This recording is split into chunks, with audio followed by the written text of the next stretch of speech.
رحیم نحمدہ نصلی علی رسولہ الکریم اما بعد۔ خواتین و حضرات السلام علیکم۔ میں محمد آصف جاوید مخاطب ہوں پاکستان کے تمام ارباب اختیار، میڈیا نمائندگان اور نیسلے میں کام کرنے والے افراد سے۔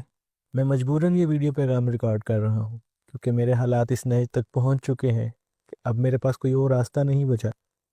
پچھلے 9 سال سے میں اپنے بیوی بچوں کے ساتھ جو تکلیفیں، مشکلیں اور اذیتیں سہ رہا ہوں، برداشت کر رہا ہوں، وہ سب میں نے اپنے دوست، احباب اور قریبی لوگوں سے بھی چھپا کر رکھی تھی، مگر آج حالات نے مجبور کر دیا ہے کہ میں اپنی کہانی سب کے سامنے رکھوں۔ میں نے اپنی زندگی کی قیمتی 10 سال نیسلے پاکستان میں بطور مستقل ملازم وقف کیے، جس کے نتیجے میں نیسلے پاکستان نے میرے اور میرے خاندان کی، میرے بیوی بچوں کی زندگی برباد کر کے رکھ دی۔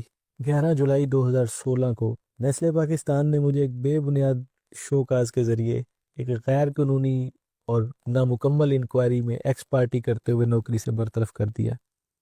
اس انلیگل ڈسمسل آرڈر کو میں نے NIRC میں چیلنج کیا، جہاں مسلسل 3 سال جدوجہد کے بعد آج سے 6 سال پہلے کورٹ نے مجھے بحال کر دیا۔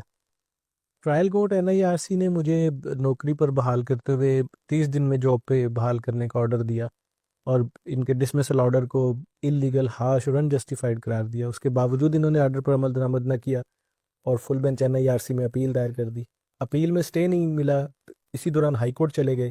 ہائی کورٹ میں ریٹ میں آنریبل جسٹس جواد حسن نے پھر آرڈر کر دیا کہ سیلری جمع کروائی جائے کورٹ میں، salary deposit before the NIRC during the pendency of the appeal. وہ اپیل بھی خارج ہو گئی 1.25 سال کے بعد، اور وہ ریٹ بھی ان کی خارج ہو گئی۔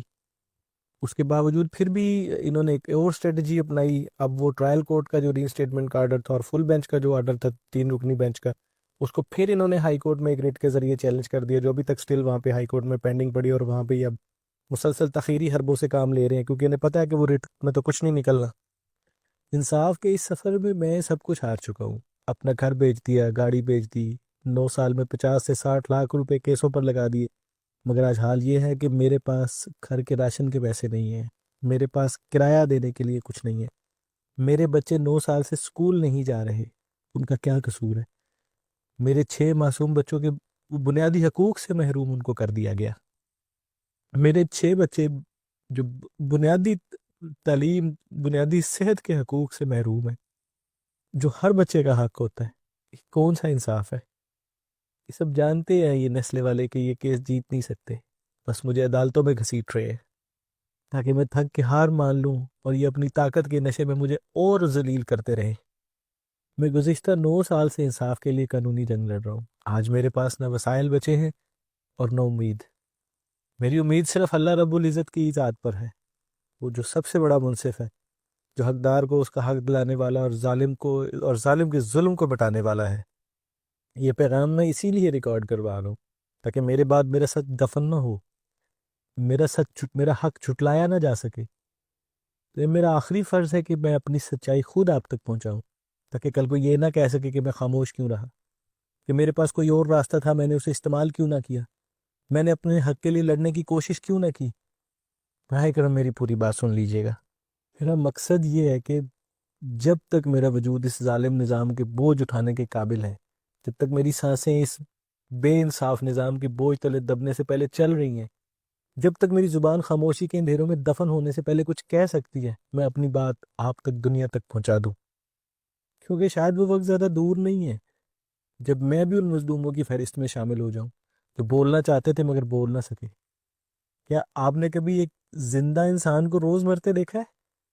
کیا آپ نے کبھی ایک باپ کو اپنے بچوں کے بھوکے چہرے دیکھ کر بے بسی کے آنسو پیتے دیکھا ہے؟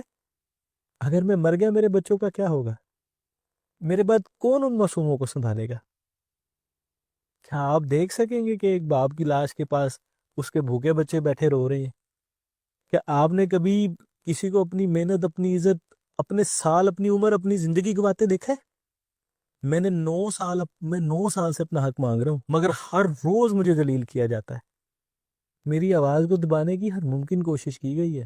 یہ صرف 9 سال نہیں ہے، یہ 3150 دنوں کی تذلیل ہے، یہ 100 سے زائد مہینوں کی ہر لمحہ جینے مرنے کی ایک ذلت ہے۔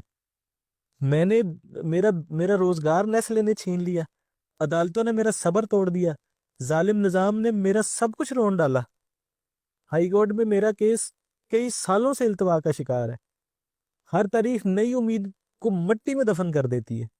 میں الحمدللہ اللہ کے فضل و کرم سے مسلمان ہوں. میرا عقیدہ میرے اسلاف اہل سنت کے عقائد کے نظریات کے عین مطابق یہی ہے کہ خودکشی اسلام میں قطعاً حرام ہے. تو قادر و عادل ہے مگر تیرے جہاں میں کہ تلخ بہت بندہ ہے مزدور کے اوقات. ایک عرصے سے منت سماجت میں ان لوگوں کی کر رہا ہوں، نیسلے والوں کی. یہ جو میڈم ہاجرہ ہے وہ HRM، اور فیصل ندیم کو میں نے میسج کیے ہیں، یاور علی سے میں نے بات کی ہے. ایک ہی میں نے ان کو دہائی دی ہے کم از کم اتنے پیسے دے دو میں خودکشی سے بچ جاؤں. مگر یہ سننا تو دور، رحم کھانے کو بھی یہ لوگ تیار نہیں ہیں.